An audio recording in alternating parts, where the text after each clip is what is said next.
आप देख रहे हैं खबर वही जो सिर्फ सच दिखाए, एनटीवी इंडिया। नमस्कार, आदाब, मैं जिया खान, आप देख रहे हैं NTV India. Big breaking news, आइए नजर डालते हैं आज के मुख्य और ताज़ा खबरों पर। इस वक्त की बड़ी खबर, जनपद अलीगढ़ एमयू में फीस वृद्धि के खिलाफ उबाल, छात्र बेहोश, माहौल तनावपूर्ण। फीस वृद्धि के खिलाफ छात्रों का गुस्सा फूट पड़ा है। दर्जनों छात्रों ने कैंपस में जोरदार प्रदर्शन किया। छात्रों का आरोप है कि सेल्फ फाइनेंस कोर्स के नाम पर अनावश्यक रूप से फीस बढ़ाई जा रही है, जिससे गरीब और मध्यम वर्गीय छात्र परेशान हैं। इस दौरान माहौल तब और तनावपूर्ण हो गया है जब प्रदर्शन कर रही एक छात्र अचानक बेहोश हो गई। साथ ही छात्रों ने तत्काल प्राथमिक उपचार दिलवाया। फीस वृद्धि पर छात्रों का साफ संदेश, वापसी करो या आंदोलन तेज होगा। पूरे कैंपस में तनावपूर्ण माहौल, यूनिवर्सिटी प्रशासन की चुप्पी पर सवाल। अलीगढ़ से यूपी हेड मोहम्मद हनीफ खान की खास रिपोर्ट। मेरा नाम सना मुबीन है, मैं मास्टर्स के छात्र हूँ। ये प्रोटेस्ट हमने इसलिए लगाया है कि हमारी वीसी मैम जो है उन्होंने फी हाइक कर दी गई है बिना किसी नोटिस दिए हुए। ये चीज जो उठती है तो ये बोर्ड के जरिए उठती है, जैसे कि एकेडमिक काउंसिल है वो बनाया जाता है।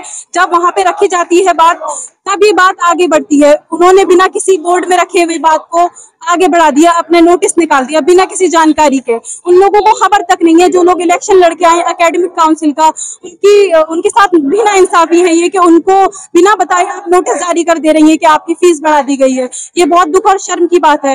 ये एमयू एक्ट 29 का वायलेशन है। एमयू एक्ट में है कि हम बिना किसी एकेडमिक काउंसिल के कोई भी नोटिस जारी नहीं कर सकते इस तरह का, और इसमें हमारे वाइस प्रेसिडेंट का भी रोल होता है। और मैं उनसे गुजारिश करती हूँ कि अगर उनके पास इस तरह का कुछ आया है तो वो इसको निगलेक्ट करें, एकदम अवॉइड करें।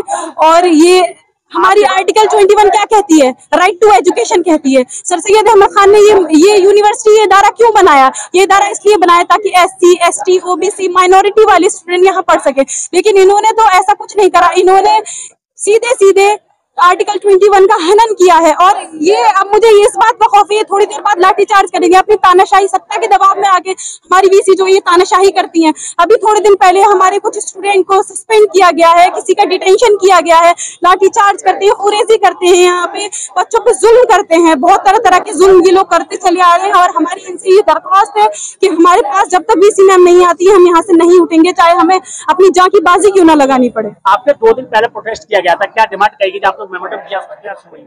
उस पे कोई सुनवाई नहीं हुई। मैम हमारे पास नहीं आई है, जब तक वो नहीं आती हम यहीं बैठे रहेंगे। ऑथेंटिक डिमांड क्या है आपकी? हमारी डिमांड ये है कि फीस को कम कराया जाए, जो कि इन्होंने 36% फी बढ़ा दी गई है, उसको कम कर दिया जाए। प्रोटेस्ट का जो रीजन है वो फीस हाइकिंग का मसला है। उसके अलावा और भी इशूज है, लेकिन जो कलेक्टिव इशू है वो फीस हाइकिंग का है। जो गरीब बच्चे यहाँ पर पढ़ने के लिए आते हैं, वो गरीब बच्चों की जो फीस है वो नहीं भर पा रही। और सर सैयद ने जो ये इदारा बनाया था वो एलीट क्लास के लिए भी था, लेकिन गरीबों के लिए भी था। सर सैयद ने इस बात का ख्याल रखा था। और एक सेंट्रल यूनिवर्सिटीज में प्राइवेटाइजेशन के तरीके से फीस को लेना, ये बिल्कुल मतलब गलत बात है। तो वाइस चांसलर मोहतरमा को और जो भी कंट्रोलर साहब वगैरह जो अहदेदारान लोग हैं, उनको सोचना चाहिए कि हम तो, उनकी तो तनख्वाह आ रही है, तो वो लोग मतलब अपने बच्चों को बाहर पढ़ा सकते हैं, लेकिन हमारे पास में इतने पैसे नहीं है और इनके पास में इतने पैसे नहीं है बच्चों के। हालांकि हम लोग तो पास आउट हो गए। मैं ओल्ड बॉय की हैसियत से बात कर रहा हूँ आपसे। आप सीनियर रहे, आपका दौर से फीस के मेरा पूरे बैचलर ऑफ आर्ट्स का कोर्स मेरा 5-7 हजार रुपए में कंप्लीट हो गया था, और 600 रुपए महीने की मेरी डाइनिंग कटती थी। वो जमाने में हम आए थे और अल्लाह का शुक्र है कोई ऐसी परेशानी नहीं होती थी और एक दूसरे के साथ से चीजें चलती थी। आज कितनी फीस बढ़ाई गई? फीस किसी कोर्स में 10,000, किसी कोर्स में 5,000, किसी कोर्स में डबल भी की है। और नर्सिंग के खास तौर से जो मेरी बहन बता रही है, उसमें तो मतलब हद ही कर दी है। इनके पास में इतने पैसे नहीं है, 50% बढ़ी है। और दूसरी बात जो मेन इशू है, वो मेन इशू ये है कि जिस वक्त में दाखिला लिया गया तो हमें मालूम था कि इतनी फीस हमें साल में देनी है। अगर आप पहले ही ये बताते कि इतनी फीस देनी है तो हम दाखिला ही नहीं लेते। लेकिन सेकंड ईयर में जो आकर के बच्चों के साथ में एकदम से फीस को बढ़ा देना, ये वाला नाइंसाफी है।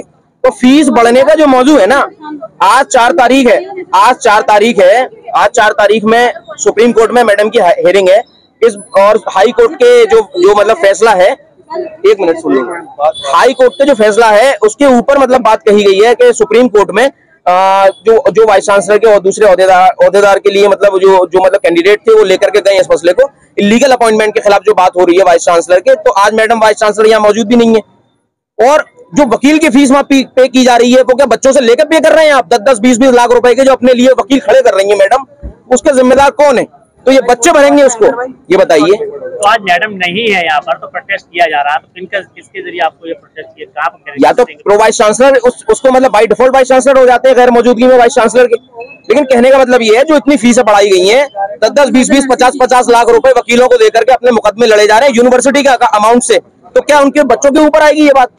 मेरा कहना ये है। कब तक रहेंगे फिर प्रोटेस्ट? जब तक भी लड़ाई जारी है जब तक रहेंगे। क्या लिखते हैं? सॉरी, क्या नाम लिखते हैं? मेरा नाम हैदर है, मैं ओल्ड बॉय हूँ।